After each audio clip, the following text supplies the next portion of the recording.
are achieved, and a familiarity with the basic terminology used to discuss literary texts. So these are taken exactly from the CLEB website. I wanted to quote that to give them, to give you an idea exactly about what you need to do according to their words. So I'm going to take you through all this, and we're going to run it down and take a look at all these different terms and words and styles that you need to know.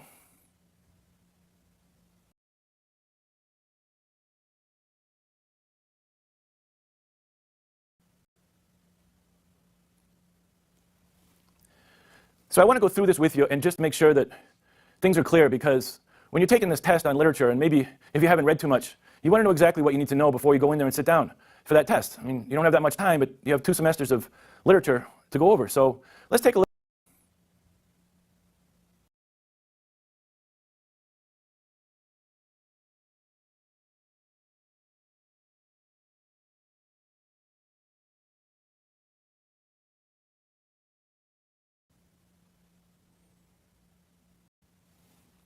So to break down the test a little bit, let's take a look at what the CLEB guideline says that you need to know. You're probably taking a look at this, but having it in the video here I think helps out. So the test is about these topics and percentages. This is to give you a general idea. So for genre, you've got about 35 to 45% poetry. We're going to look at that first. You've got 35 to 45% of prose, which is going to be fiction and nonfiction. And then about 15 to 30% drama. So we're going to look at some plays in that category, and all these together will have what we need to look at. In the national tradition, we've got about 50 to 65% of British literature and 30 to 45% of American literature. And then about 5 to 15% of works in translation. So the British literature tradition stretches way back. So that's why that has more than the American literature tradition. But I think it's also important to look at some different works in translation. And actually, I put up some of this stuff in their original language, because when you look at certain meters and stuff, it's always good to look at how it was originally written before you look at the translations. In terms of the periods, we've got 3 to 7% of classical and pre-Renaissance, 20 to 30% of Renaissance and 17th century, 35 to 45% of 18th and 19th centuries, and then 25 to 35% of 20th and 21st centuries. So you can see it pretty much covers everything that a Western literature that we could look at. So be prepared for pretty much anything. But you can see it's kind of focused on stuff from about the 1500s on. But as it says here, we're going to touch also on the 21st century. So there might be some very modern things also.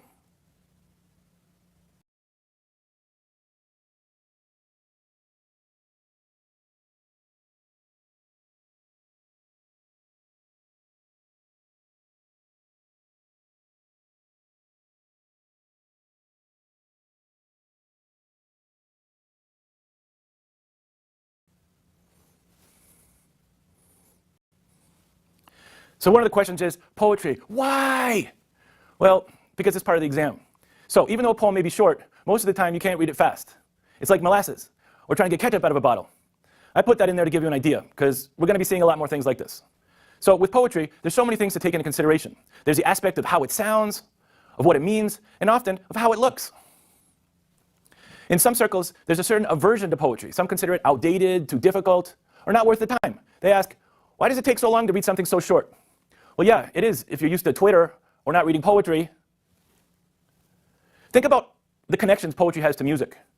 Couldn't you consider some of your favorite lyric poetry? Tupac, for example, wrote a book of poetry called The Rose That Grew from Concrete. A lot of his music was taken from there. And if you read the reviews on Amazon, people that have never read poetry before think it's amazing. So at many points in history, across many cultures, poetry was considered the highest form of expression. Why do people write poetry? Because they can and because they want to. Or because they want to and because they can. So I love that line, because this is a line taken from Federico García Lorca from his poem Lucía Martínez. He says, porque quiero y porque puedo. So you ask yourself, why do we need to read poetry?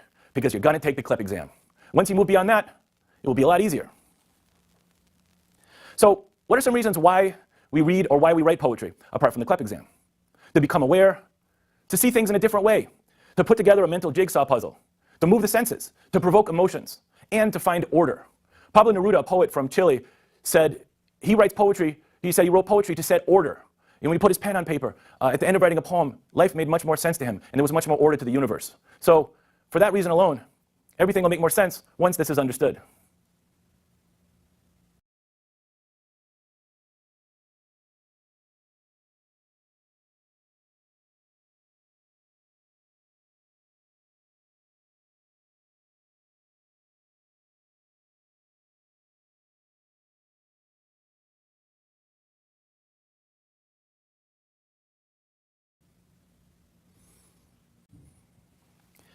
So we looked at why. Let's take a look at how. If you're not familiar with poetry, you should definitely practice reading some before you take the exam. Here's some tips about what you can do. You should make a list of poems you know. This can be anything from nursery rhymes to song lyrics to classical poems. Because a lot of the songs, the lyrics are just, they hit you like poetry. Think about what might link them to poetry, some of these songs. Think about what separates them from other types of writing. Another thing you should do is find a classic poem unknown to you. You can select one of the ones mentioned in this class, or one from an anthology of poetry. The reason why it's recommended that you take one from an anthology is because its selection of poems is more likely to have more things to look at in terms of stanza, rhetorical techniques, etc. Probably more than if you just popped one off of the internet. So what you should look for in a poem are these following things. You should look for rhyme. Does it rhyme? Does it rhyme? Is it A, B, B, C, C, D, D? Does it have a different rhyme scheme? We're going to take a look at those. You should take a look at punctuation. A lot of the times if it has 3 dots, or does it have a question mark? Is it a rhetorical question? Does it have a period? Semicolons? Does it have a colon? These all convey different meanings. You should look at the grammar. A lot of the time the syntax is, they'll have fragments in there or run-on sentences. These types of things are done on purpose to create meaning. You should look at word selection. Very important. Rhetorical techniques, we're going to talk about those. Maybe there are multiple meanings. It could have a figurative meaning and, it could have a literal meaning. We'll take a look at those too. You should also practice writing your own poem. And think about it, what makes it easy or hard for you to write it? Do you need to have a form? Do you want to write a poem with rhyme? Are you imitating maybe some of your favorite artists? If you like hip hop, maybe you're trying to make it rhyme A, B, B, C, C, or maybe you've got forced rhymes or internal rhymes. What makes it easy or difficult? Staying on the page, is it that you want to sing it, you want to read it? Is it hard to find just think about those things. And then, apply those to what you think about when you're actually analyzing some of the stuff we're going to look at. So even if you've had little exposure to poetry in the past, my aim is that as you review this material multiple times, you'll understand more about poetry and recognize poets and poems in the process.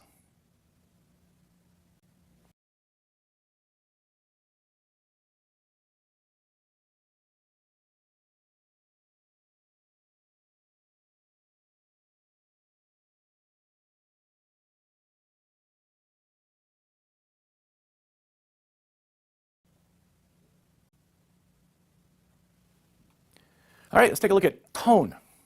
The tone of a poem can be like the tone of anything else. Only a few words can sway the feeling. Now when I speak, or when we speak, when everybody speaks, you can pick up how they feel by the tone of their voice. But in order to convey that in literature, you need to find select adjectives to convey how you feel, or nouns. And the word choice also is important, but in addition to that, a lot of the other things we looked at, punctuation, syntax, a lot of these things. But let's take a look at a couple of examples to see what I mean. So here's an example of Robert Frost, The Road Not Taken. I shall be telling this with a sigh, somewhere ages and ages hence. So obviously, by the way I read it, it's kind of slow and drawled out, because I'm not going to say, I shall be telling this with a sigh, somewhere ages and ages hence. No, you've got to get to know the poem. If you're going to read it, you got to get to know the poem, and then read it in the proper way, so the tone of your voice imitates the tone of how it was written. But how do you do that? Well, get to know how it is in the poem. So with this one, we've got words here, sigh, ages and ages. It gives the idea of something long, and sigh, this type of feeling. Let's take a look at another one here. Henry David Thoreau, Inspiration. Just the title alone lifts you up. A clear and ancient harmony pierces my soul through all its din. So this is a more positive tone here. So we've got clear, harmony, pierces my soul, through all its din. These are great words. Just a couple of words there convey a nice feeling which have to do with inspiration. Let's take a look at another one here. With Dylan Thomas, Not From This Anger. Bam, anger. Just like the previous one, inspiration, anger. Wants you to know in the title where we're going with this. Not from this anger, anticlimax after. Refusal struck her loin in the lame flower. Bent like a beast to lap the singular floods. In a land strapped by hunger, shall she receive a bellyful of weeds. So keep in mind that these are just excerpts of longer poems, because you can't put the whole thing up here because it wouldn't fit, it would take too long. So I'm trying to get really good excerpts about what we're looking for. So you can get Dylan Thomas's tone in this. You can probably read that with more anger or even less anger and still feel how the emotion comes out of there. So I've circled some things here I just want to point out as we move along. Just take a look at this poem before we actually look at it. So we've got roof and love, fragrance, giving, happiness, intimate. So these are words that stand out. These are things you have to look for. What's the tone of the poem like? Things you have to point out. And these are some, before reading this, I kind of glanced over and looked at it, and these are what popped out for me. Let's take a look at this. Hafiz, all the hemispheres. Now from that title, you don't necessarily know where we're going, but once you start reading, it's pretty obvious. Open up to the roof. Make a new watermark in your excitement and love. Like a blooming night flower, bestow your vital fragrance of happiness and giving upon our intimate assembly. So these words, roof and love, fragrance, happiness, giving, intimate, they all come out as very positive, even more positive than anything we've seen so far in this poetry section. And check out the way it says over here, and love. It stands apart, and love, period. I mean, he could have put it up right up here, but syntax here, let's bang it down to its own verse here and make it end, and love, period, because that has to stand out. Bestow your fragrance of happiness and giving upon our intimate assembly. So these words all put together really convey a specific tone for this particular poem. Now, the tone obviously can vary greatly. I gave you some examples. Check out the amount of different tones the poem can take on. I have here the Canadian Poetry and Voice website, which promotes poetry for Canadian high school students, I think it was. But they have a really good list of all these different adjectives that are, different tones a poem can take on. So this will give you an idea of just the diversity that the tone can bring to a poem.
All right, let's take a look now at these components of verse and rhyme.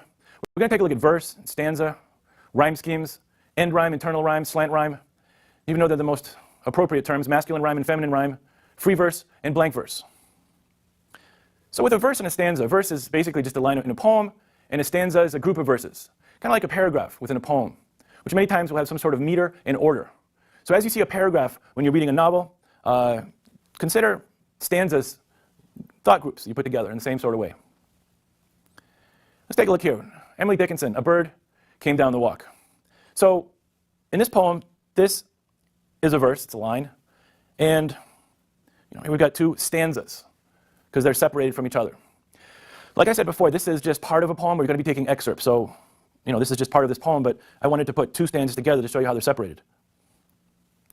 The rhyme scheme is a pattern that the rhymes in a poem follow. Let's take a look at a couple of examples. Here we've got A, B, A, B. Okay, Robert Frost, neither out, far, nor deep. I'm going to read this poem so we can hear the rhyme here. The people along the sand all turn and look one way. They turn their back on the land. They look at the sea all day. So you could just read it out, and sometimes you may not even hear the rhyme in there, but pausing at the end, stressing the end, you can hear that it's not A, B, B, C, C, D, D. Like a lot of the music, a lot of the hip-hop maybe that you listen to has that sort of rhyme scheme. This is A, B, A, B. So you can see here that sand rhymes with land, and way would rhyme with day. So this is an example of an A, B, A, B rhyme. Let's take a look at an A, B, B, A rhyme. Here we've got John Milton on his being arrived to the age of 23. Perhaps my semblance might deceive the truth, that I to manhood am arrived so near. And inward ripens doth much less appear, that some more timely happy spirits induth. So this is an A, B, B, A rhyme. And just looking at the way this goes, in truth, induth, and then we've got near and appear. Much different than the previous one, but it still follows just two different types of rhymes. We've got internal rhymes and end rhymes. Here's an example of an internal rhyme, which would be a rhyme inside of the line, or inside of the verse. So this is from Edgar Allan Poe, The Raven. Once upon a midnight dreary, while I pondered, weak and weary. Dreary with weary, we can see here rhymes in the internal part of the verse there. So this is an example of an internal rhyme. Now, the end rhyme is what we usually look at when we read things. It's what we're used to. We have here an example from William Blake, The Angel. I dreamt a dream, what can it mean? And that I was a maiden queen, guarded by an angel mild, witless woe was ne'er beguiled. So here you can see mean queen and mild and beguiled.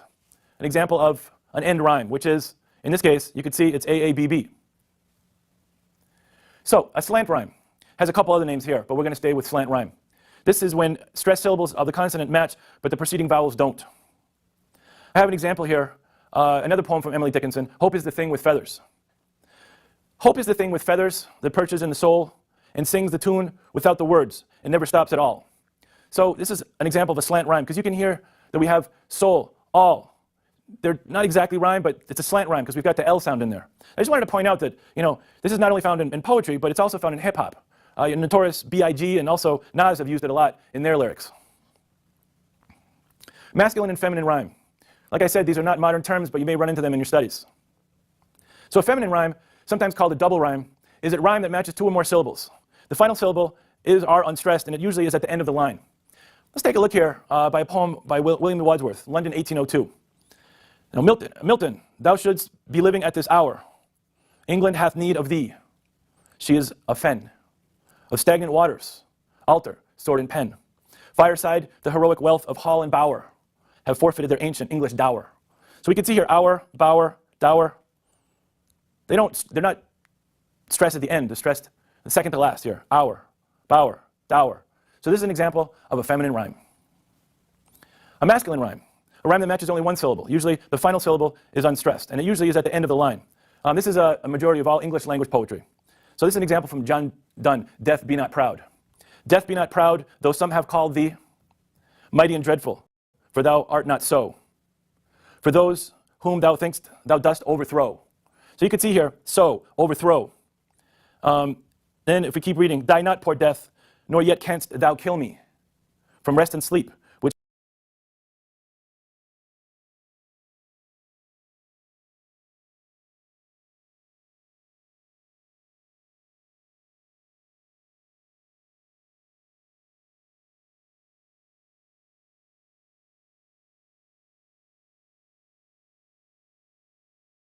but thy pictures be. Once again, me, be. So you can see here, and that also rhymes with thee. So you can see here in this case, the stress is at the end. And then if we keep reading, die not, poor death, nor yet canst thou kill me from rest and sleep, which but thy pictures be. Once again, me, be. So you could see here, and that also rhymes with thee. So you can see here in this case, the stress is at the end. And that is an example of a masculine rhyme. Free verse. This is the type of poetry that's taken from French word, vers libre. It doesn't follow regular meter or rhythm. It's closest to imitating conversation. Personally, this is how I write poetry because, I like to have a conversive style. And we can see that here with this poem by Walt Whitman entitled A Noiseless, Patient Spider. A noiseless, patient spider I marked where an little promontory stood isolated, marked now to explore the vacant, vast surrounding. It launched forth filament, filament, filament out of itself, ever unreeling them, ever tirelessly speeding them. So you can see here that there's no rhyme and there's no pattern going on here. It's just free verse. It's an example of something that might imitate conversation. Let's take a look at blank verse. Please keep in mind that blank verse sounds like free verse, but it's a little different here. This is a verse that does not rhyme, but it's written in iambic pentameter, which is 10 syllables. It's used in poems and dramas. It's often used in character monologues. So let's take a look at a short part here from Macbeth. Tomorrow and tomorrow and tomorrow creeps in this petty pace from day to day to the last syllable of recorded time, and all our yesterdays have lighted fools. So you can see here, none of these words rhyme, but it does follow a specific rhythm. So these are some examples that we should keep in mind as we move along.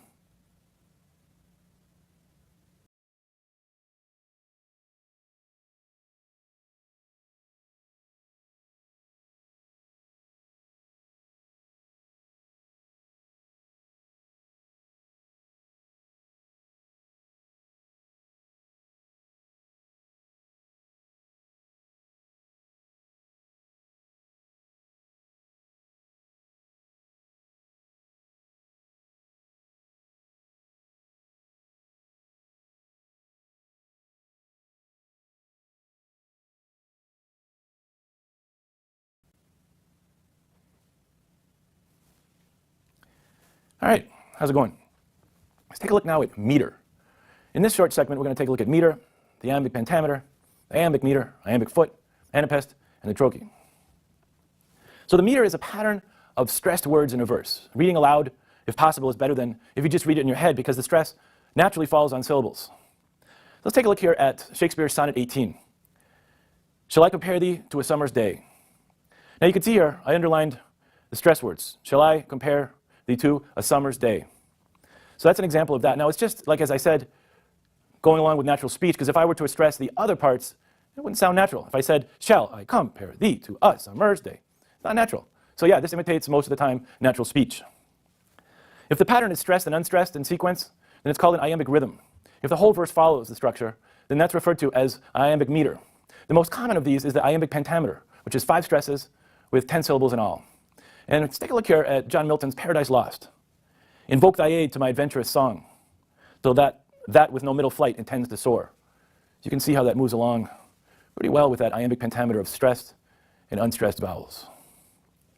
So if an iambic pentameter has 5 stressed syllables, how many stresses do you think these have? Penta, 5. So we've got hexa, dia, hepta, octa, tetra, mono, tri. You may recognize some of these. You may want to run through these and practice them so you know what they would mean. Here we are. So hexa would be 6, dia would be 2, hepta 7, etc. So you might want to, run these slides back and forth to give yourself a little bit of practice on those. Let's look at some other types of meter. So we've got an anapest here, unstressed, unstressed, then stressed. Now the most famous one, which all of us probably know, 'twas the night before Christmas when all through the house. There's an example of an anapest. So you can see that has an unstressed, unstressed, stressed. And then for trochee, it's stressed, then unstressed. Double, double, toil and trouble, fire burn and cauldron bubble. So that's an example of a stressed and unstressed. So these are examples that we recognize from things we've read. Shakespeare here, 'twas the night before Christmas, maybe you've heard that before, and you kind of stick in your head the way it runs. But these are some names that you can give to those particular meters.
Let's take a look at form in poetry. Form is the design of a poem. So we've got closed form, also called fixed form. This follows a set design in meter and verse. Poets must follow the patterns and structure with this form. An example of this is the sonnet, which we'll see in future slides. Most of what you're going to see in the CLEP test will be closed form because it's going to follow a structure and it's going to have a design. Open form poetry, as the name holds, does not follow the rules of established poetic structures of meter and verse. There's no regular stanza structure. Sometimes they can be tricky because they may have some elements of pattern and sound or words, though. Open form is sometimes considered free verse that we saw before, but others disagree and state that there are actually some differences. So the reason I'm pointing this out because open form is completely opposite from closed form.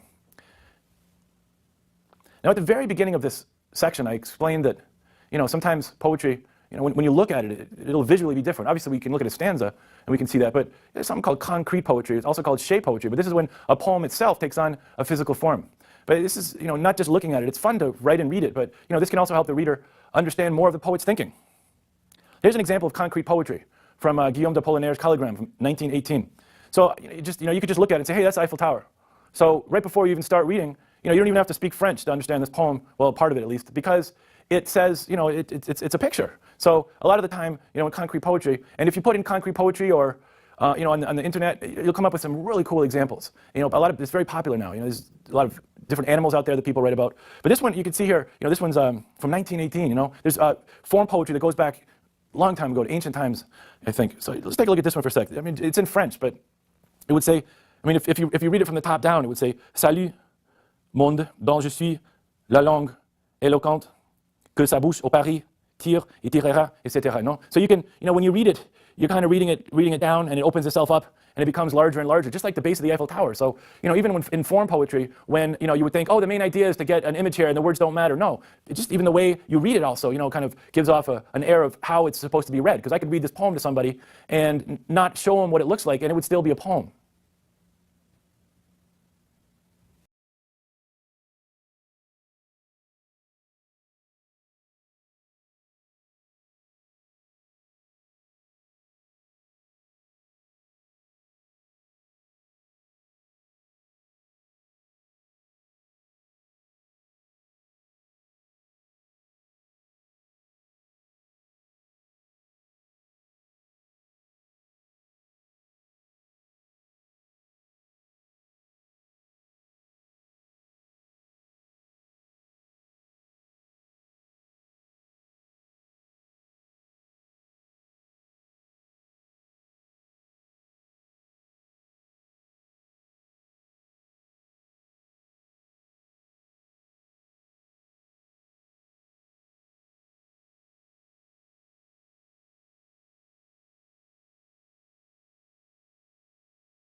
How's it going? All right, so now we're going to break down some different types of poems. This is just a quick introduction to what we're going to be seeing in greater depth in a couple minutes. But a few minutes ago, I mentioned sonnet. In addition to that, we've got octaves, sestes, quatrains, couplets, heroic couplets. We're going to look at Alexandrine poetry, mock heroic. We're going to look at epic poetry, ballads, elegies, odes, villanelles, epigrams, doggerels, limericks, and obads. How many of these terms do you recognize? Maybe you recognize the word sonnet. Maybe you recognize the word epic. Maybe you recognize what a ballad, and maybe you know what a limerick is. But we're going to put all these in context with all of the other ones here. So let's get started.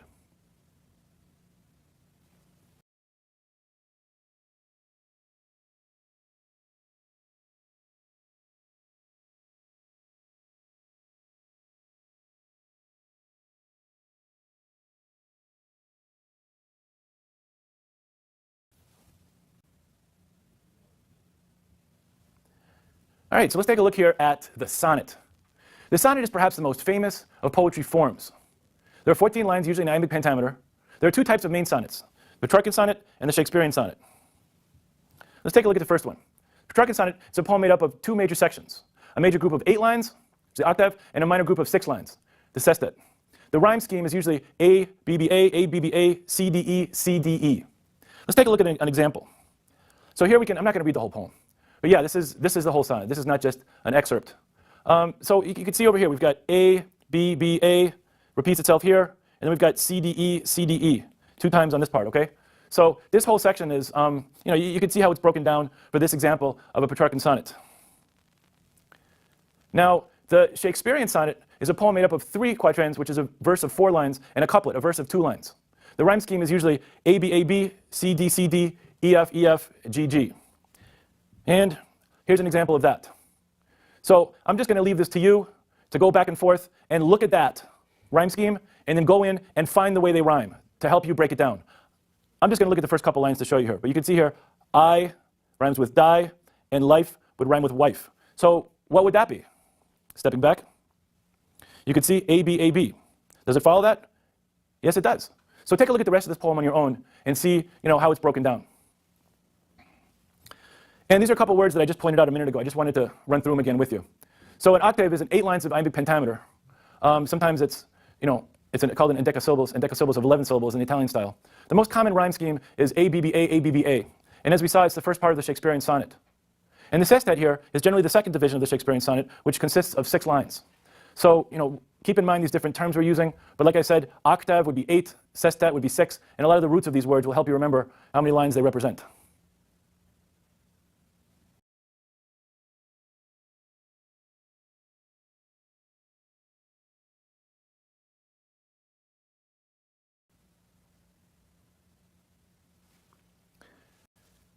So these couple of stanzas we've already looked at, but just wanted to lay them out again.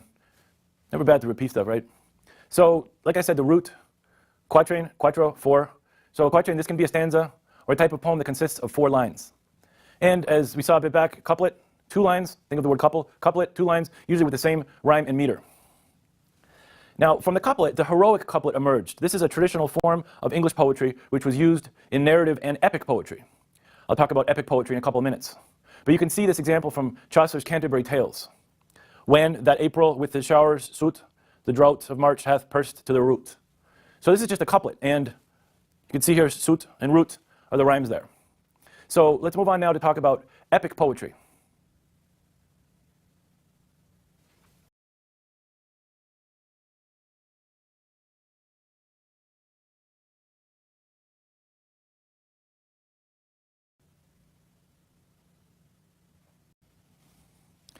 So you probably use the word epic, like people will say, yeah, that was an epic time, epic this or that. But where did the word epic come from, no? Let's take a look here. The epic poem is a long narrative poem, usually about the heroic deeds of a person or a nation. Maybe you've read Homer's The Odyssey or the Iliad. But, if you have an example, you're not going to have a whole epic poem on the CLEP test. They're super long, so I would imagine you probably only give an excerpt to analyze if you're given part of one. The epic poem is usually in the form of a couplet with the same rhyme structure, as that was the easiest way for traveling bards to sing them as they went from town to town in medieval times.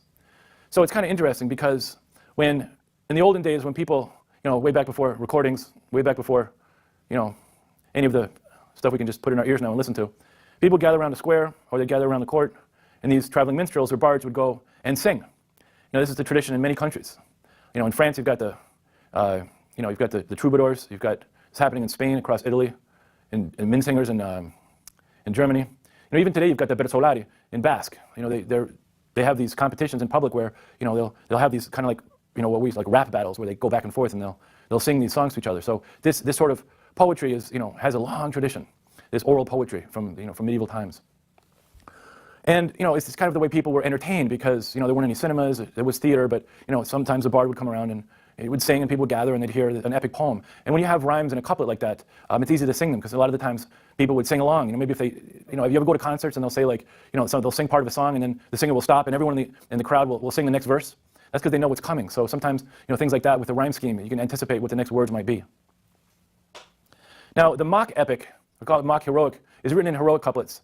As we can see here in Alexander Pope's The Rape of Lock. Obviously, this isn't medieval, this is more modern, but it's kind of that's why it's called mock epic, because it's kind of a rudiments, or a newer version of that. So let's take a look here. This lock the muse shall consecrate to fame, and midst the stars inscribe Belinda's name.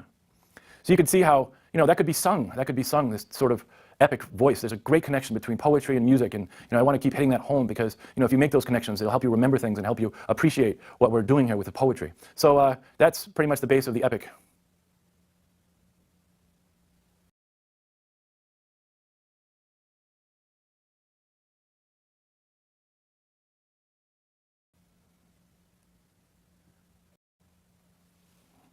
So another type of poetry is the ballad.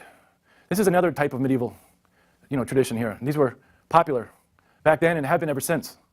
They're usually anonymous and not too complicated in their content. A lot of these were written by common folk, not famous poets, and they were repeated, and people would memorize them, and they would get passed from generation to generation until they were written down or not written down. What we have today is what's been transcribed, and we have a nice repertoire of old ballads. But it's also something that people still write today, because it's a form that never really lost its splendor. So the verses are generally short and narrate a personal story about love, hate, about knights or fantasy. And like the epic, they generally hold this simple form and repetition. So here we see an old English battle entitled The Douglas Tragedy. You can see, I'm just going to read the first part here. Rise up now, Lord Douglas, she says, and put on your armor so bright. Sweet William, will hey Lady Margaret Owe, before that it be light. So you can see here, it's got this nice flow to it, something that could be sung, something that could be read. It's got this theme of knights, which is medieval, and it's got this nice flow to it, and it has you can narrate a story, it can talk about love, it can relate this type. It's not as long as the epic poems. The epic poems are super long and they narrate about a historic deed or a historic a heroic person or hero, something like that. But these are more local. These are more broken down, written by the townsfolk many times for people, and the more local tradition.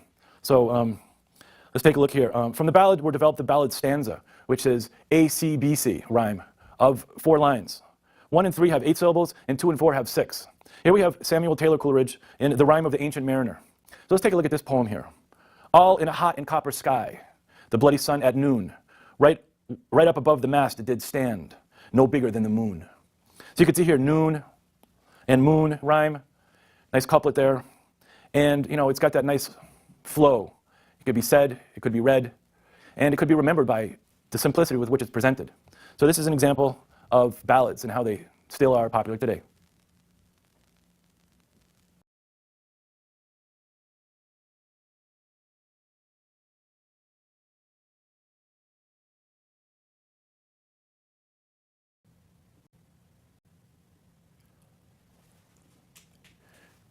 Hey, how's it going? So we're going to take a look here about lyrical poetry. Aristotle pointed out 3 broad categories of poetry. We've got dramatic, narrative, and lyrical. We've discussed a bit about narrative poetry to a certain extent in the epic poetry we talked about. So let's take a look now at lyrical poetry.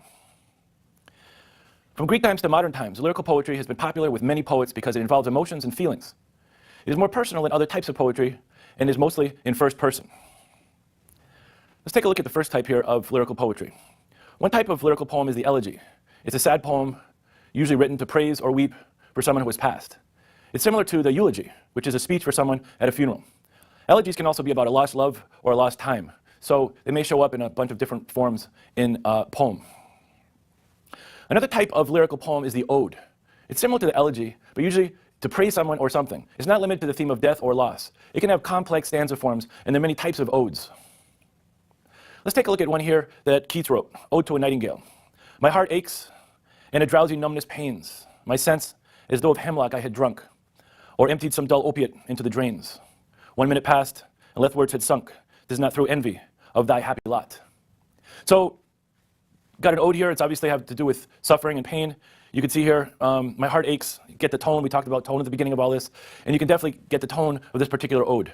The reference here to hemlock, I don't know if you remember or read about, that's the way Socrates died. No, he was condemned by court, and he drank hemlock, and that's the way he passed. So we have that reference here, as though of hemlock I had drunk, or emptied some dull opiate into the drains. So he feels numb, and this type of feeling is definitely conveyed in this poem. Another poetic form is the villanelle. It has 19 lines of 5 tercets, followed by a quatrain. There are 2 refrains and 2 repeating lines. This is a fixed verse form. So this is a pretty strict structure here. So we've got the tercets, which is a stanza of 3 lines, and the quatrain stanza of 4 lines, with a refrain here. A refrain is a line repeated in verse, kind of like a chorus in a song. And I don't know if if you look at the lyrics, the song, sometimes it says refrain, refrain, and that's the part that repeats itself. Here's an example of a villanelle. This is Sylvia Plath's Mad Girl's Love Song. Like I said before, this is just an excerpt, but let's take a look at it. I shut my eyes, and all the world drops dead. I lift my lids, and all is born again. I think I made you up inside my head. So, there's a specific rhyme form here. You can see we've got a tercet here with 3 lines, and we've got dead rhymes here with head, and it follows in the same pattern in the next stanza. So this would continue down, but like I said, I can't fit the whole thing on here. This is an example of a villanelle, and these are some examples of lyrical poetry.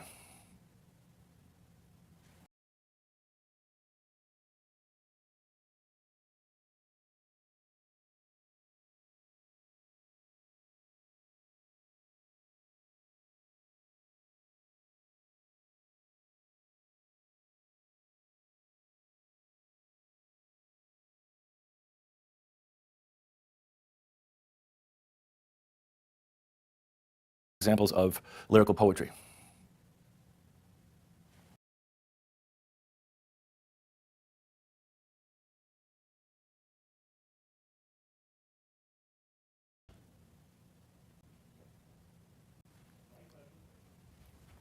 Let's take a look at a sestina. So the villanelle was pretty confining, but even more confining in its form is the sestina. It's a closed form of 6 stanzas of 6 lines each. The end words of each verse of the first stanza are then used to end subsequent stanzas rotated in a pattern. It's pretty complicated, but it looks like this. Here's the pattern. You don't have to memorize that pattern, but just to give an example of what that might be. Look at the first line here. We've got 1, 2, 3, 4, 5, 6, and then it goes 6, 1, 5, 2, 4, 3. So here's an example of a sestina. And you can see here, valleys, 1 would be down here. And then mountains, we see it down here. Islands, repeated here. Cities, right here. And sorrow, right here. So the end verses are repeated, and they have to follow that pattern, this pattern back here. So you can see 1, 2, 3, 4, 5, 6, and then this is the pattern we just saw, and then it would repeat, repeat, repeat, repeat like that in these subsequent forms, and at the very end, it would end up with this particular form. So we can see here that this is a very complicated, closed form, fixed verse poem. This is an example of a sestina.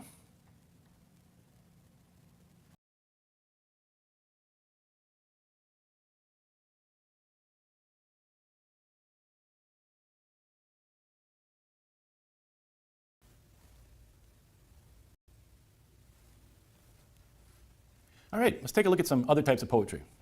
The Alexandrine verse is a classic French verse from the 12th century. It has been used over time by other poets. Most Alexandrines are made up of 2 hemistich sections. These are half lines of 6 syllables each. These 2 sections are broken up by a caesura, a word break or a syntactic break. They are rare in English, but they do exist. Here's one in French by Nicolas Boileau in L'Art Poétique. Que toujours, que dans vos vers, le sang coupant les mots, suspend la mestige en marque les repos. You can see how in the middle, it's broken down right in the middle. That's an example of what we're looking at. An epigram is a short, witty saying in verse with a satirical twist at the end. Famous poets such as John Donne, Alexander Pope, Lord Byron, Ezra Pound Voltaire, Yeats, among others, wrote them. Here's one by Taylor Coleridge. Sir, I admit your general rule, that every poet is a fool, but you yourself may serve to show it, that every fool is not a poet. A doggerel is a poem that has an irregular rhythm and rhyme, sometimes on purpose, sometimes not. Here's an example of a doggerel by William Gundagal called The Tay Bridge Disaster. And I'm not going to read the whole thing, but we'll just take a look at a couple lines here. But you can see how it's just all a mixed match of different things. It must have been an awful sight to witness in the dusky moonlight, while the storm fiend did laugh and angry did bray along the railway bridge of the silvery Tay. So you can see that it's all broken up, doesn't really follow that exact structure we've been looking at in some of the other ones. A doggerel written on purpose is a limerick. We're all familiar with this. This is a stanza of 5 lines. The first, second, and fifth lines rhyme. Here's an anonymous one. There once was a young lady named Bright, whose speed was much faster than light. She set out one day in a relative way and returned on the previous night. Some poetry styles connected with the time of day are the aubade and the serenade. The aubade is a morning love song poem, or one about lovers in separation at that hour. And the serenade is the evening love song. Here's an excerpt of John Donne's aubade, The Rising Sun. Busy old fool, unruly sun, why dost thou thus, through windows and through curtains, call on us? Must to thy motion lovers' season run? And here's an example of a serenade. This is from a famous poem by Shelley, the Indian Serenade. I arise from dreams of thee in the first sweet sleep of night, when the winds are breathing low and the stars are shining bright. I arise from dreams of thee, and a spirit in my feet hath led me, who knows how, to thy chamber window, sweet.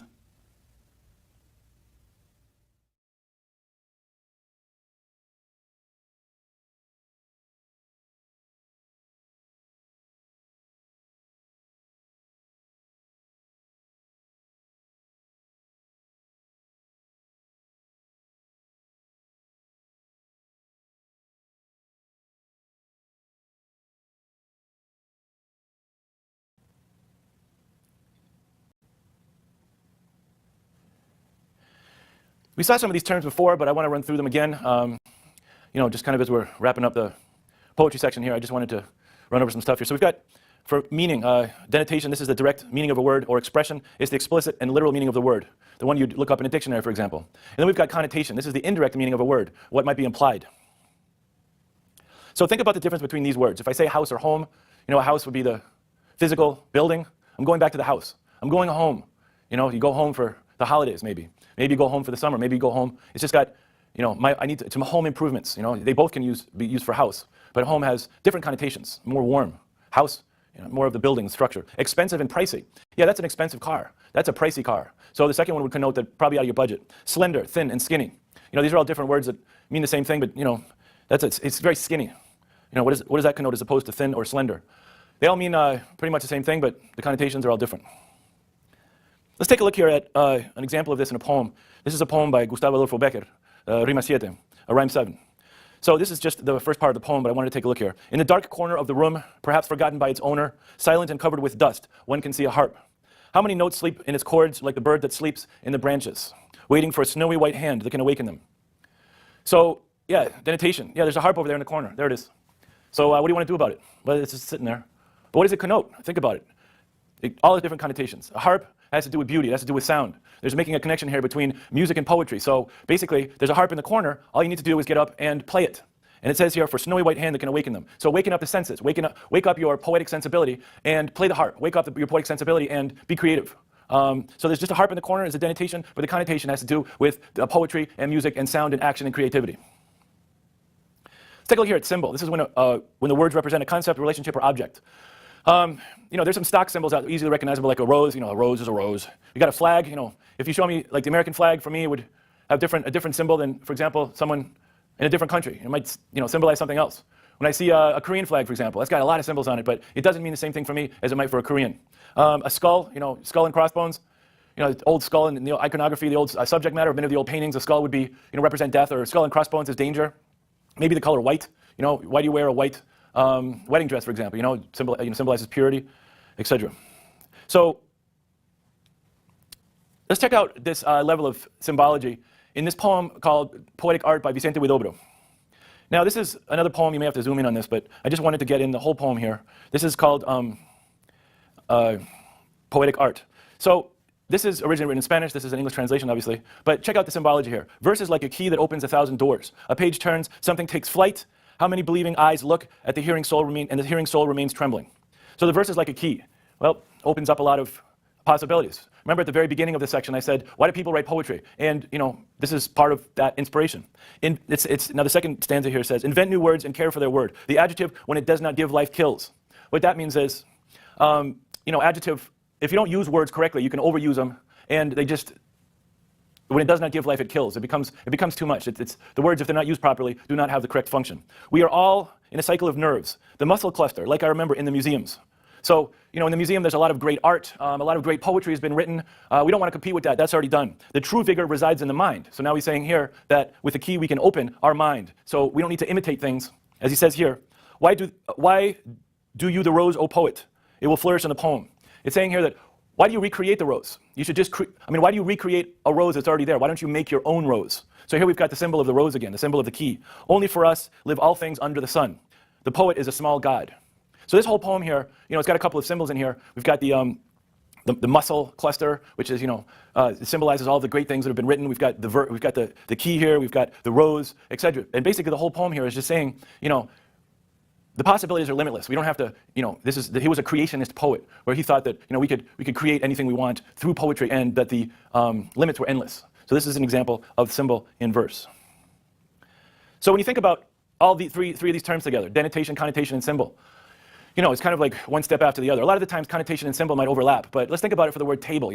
If I take the word table and I look it up in the dictionary, it's going to mean certain things. But if I think about different types of tables, they're going to connote different things. Same in class, I'm at the teacher's desk. That's big. That has a certain connotation. And then you got the students' desks, that would be sitting in a row, the smaller desks. Those would connote something else. So the size of the table, those different tables connote, maybe the center of the classroom. So some teachers, they get rid of that desk and they sit down with the students, for example, in a Harkness table. They all will sit around a table, and the teacher will be part of the conversation because they're being a facilitator, because they don't want any desk to connote certain things. A symbol. Say, the word table, it's a symbol of what? It's a symbol of studying. Maybe it's, if you think about, we have to take that to the table. Or maybe a table for you is a place where you sat around with your family and had a lot of conversations at the meal. So, when you sit at the table, that's a conversation we need to have at the table that would symbolize a time when you're all able to sit down and, spend time together and work out your problems. So these are some examples here of different types of meaning.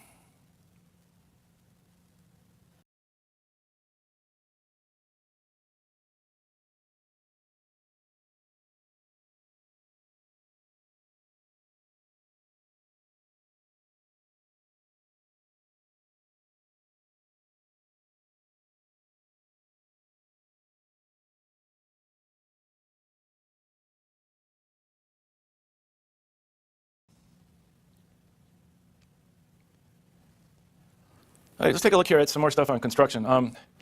So what makes a poem a poem? Most of all, it's language and how it's used. At the beginning of all this, I said the poetry was like molasses or ketchup. This would be an example of figurative language. Picking the right words can convey certain meanings. So we have to think about diction, word choice. For example, I just said, so people think it's slow, I'm going to take molasses and put that in, or ketchup, The American ketchup bottle, you go into a restaurant, you're banging the back of it, it comes out very slowly. Maybe in other cultures, they have the spray bottles and it comes out quickly, so they wouldn't understand that connotation. But for us, if you have that experience, you'd understand that. So syntax is also important. You're not restricted by, if you're writing an open form poem, you're not restricted by, rhyme and meter, and you can create some really interesting combinations with syntax. So I'm going to show you a poem by Rubén Darío, which is called To Roosevelt. And this poem is, you won't be able to probably read it, but I just want to show you its physical form here because it's very interesting because it comes down like this in a funnel. You see this? It works its way down into a funnel. This last stanza here says, you think that life is fire, that progress is eruption, that wherever you shoot, you hit the future. And then down here he goes, no. So that syntax, you can see how the syntax is broken down. That's a stanza. It stands apart. And then the rest of the poem, there's a lot more to it after that. But you can see how he works down in the poem like this, and then he goes, no. And then he comes back with another idea after that. That's an example of how you can manipulate syntax. Getting back to talking about rhymes, these are two words you should learn, assonance and consonance. So assonance is the repetition of vowel sounds, so there's internal rhyming in verses. Here's an example by E.E. Cummings.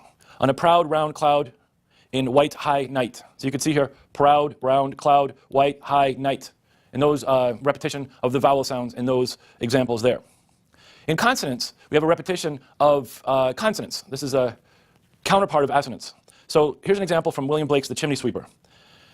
At the very end, the last line here says, so your chimneys I sweep, in soot I sleep. So the repetition of the S's here would be an example of consonants. This is, a lot of tongue twisters are made up this way too, right? She sells seashells by the seashore, or rubber baby buggy bumpers, or Peter Piper picked a peck of pickled peppers. These are all examples of consonants.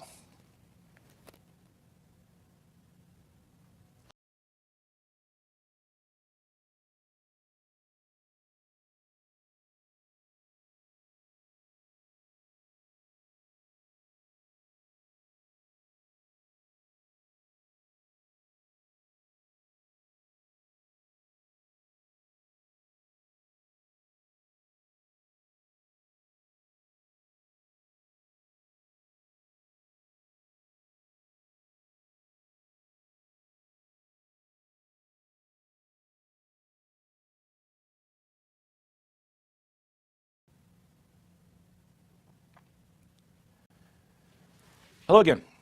Let's take a look at some rhetorical techniques. You're going to see these all over the place in poetry. You will also see them in other sections we'll look at. So let's run through a couple of the more common ones. A metaphor, a figure of speech that refers to one thing by mentioning another. Maybe you know Shakespeare's "All the world's a stage." This is an example of saying the world's a platform for something here. Or the word pig. If I say, he's a pig, she's a pig, you automatically refers, you understand that, oh, that person, very sloppy eater, or maybe that person is not very organized. It's a pig. So it's kind of a dead metaphor, because I could just say that person's a pig, and they would understand what it means. So that's an example of a metaphor that's got brought into common language. So it's a dead metaphor, because you don't have to think about it too much. Say I went back 500 years and I said pig, and they would say, oh, out of my backyard. And I go, no, I'm talking about the guy across the table that's eating. And then they'd make the connection, but they'd probably have to think about it. Wow, that's a great word. Let's use that. Say I have a sore throat, and I say, man, I have a sore throat like a giraffe.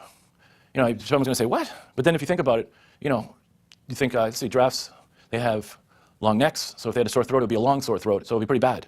So that's an example of something you'd have to think about. Maybe that's a metaphor in another 500 years. Who knows? Similarly, as a comparison using like or as, your teeth are like pearls. This is an example you probably know. There's so many other similes. We use them every day. An allusion is a figure of speech that makes reference to an event, a place, or a person. That is her Achilles heel. That is her weak spot. That's maybe chocolate, maybe food, maybe smoking something. That's her Achilles heel. What an Eden that place was. That's a biblical allusion. What a paradise that was. Personification, giving human characteristics to a thing or an abstraction. The wind carried me home. The sun crept through the shades. Now the wind can't do that, the sun can't do that, but it gives it a new meaning if you put on these words in here, like carried and crept. A lot of examples in literature of this. Alliteration, repetition of similar sounds. We saw this in consonants and assonants. She sells seashells by the seashore, said that example a minute ago. That's alliteration. Apostrophe, this is when a writer detaches herself or himself from reality and talks to an imaginary character, like in this example with Macbeth. Is this a dagger which I see before me? So in this case, we can see that there's a removal there and using the first person apostrophe. Hyperbole is an exaggeration. I'm starving. Well, actually not starving, you're just super hungry. Man, I was going 1,000 miles an hour to get here on time. Well, that's definitely hyperbole. Irony, when intended meaning is different from actual meaning. Like when someone puts their high beams on in your face and you say, great, now I can see better. That's also an example of sarcasm. Metonym is when a thing or concept is not called by its name, but rather by something else, so metonym here. So like a dish, you're not served a very good dish tonight. Not a nice dish, it was what was in the dish. Talking about food in that case. Ivy League, when you're talking about colleges here, you're not saying the Ivy League, it's a reference to a group of good colleges. Onomatopoeia, the formation of words that sound like the object to which they refer. So there's a bird called a chickadee, because the sound is chickadee, dee, dee, dee, dee. That's the sound it makes. There's another bird called a bobwhite, because that's a bird in Massachusetts that I used to listen to when I was younger, down by the water, down by the sea. It goes, that's its sound. So it sounds Bob White. So they gave it its name for that. The word buzz, that's another word because it sounds like that. Cuckoo, for cuckoo clock, when the bird comes out, it would make that sound.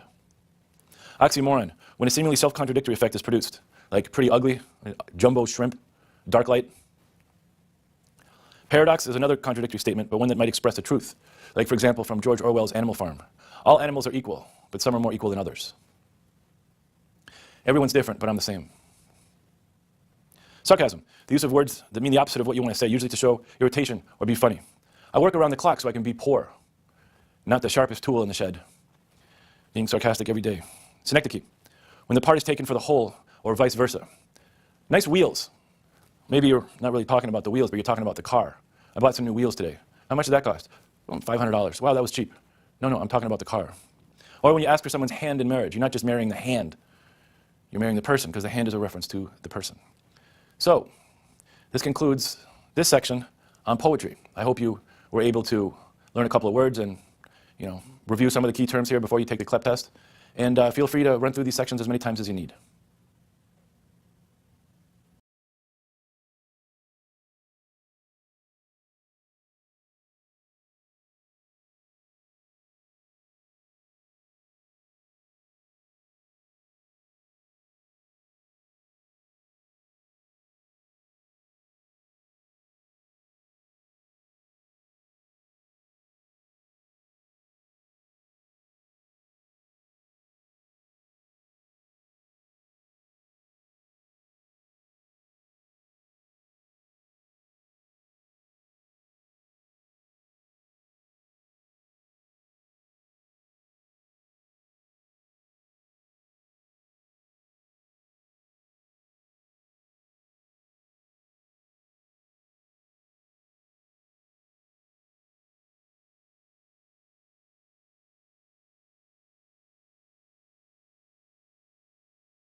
and they just, when it does not give life, it kills. It becomes, you're all able to sit down and spend time together and work out your problems. So these are some examples here of different types of meaning.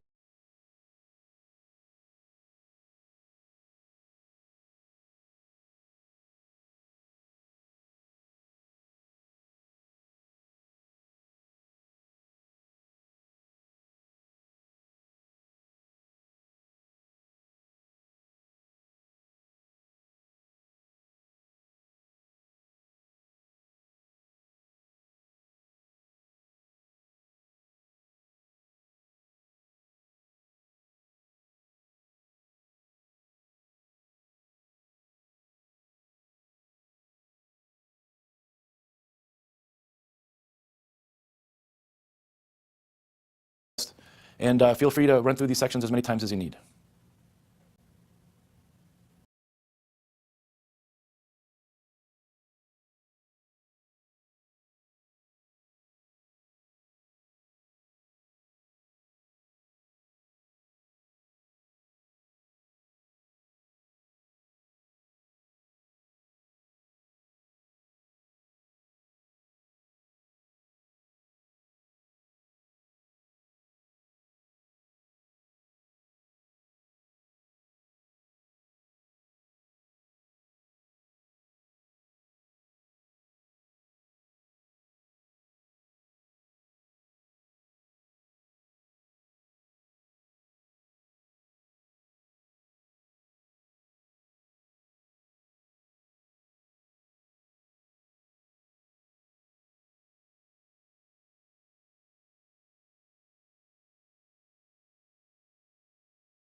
Hello there.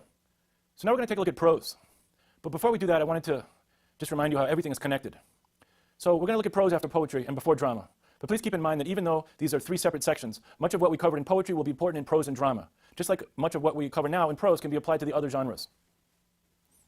For example, what we studied about rhetorical techniques in poetry will be important in the prose and drama sections, and what we will study about literary movements in prose will be important in the other sections also.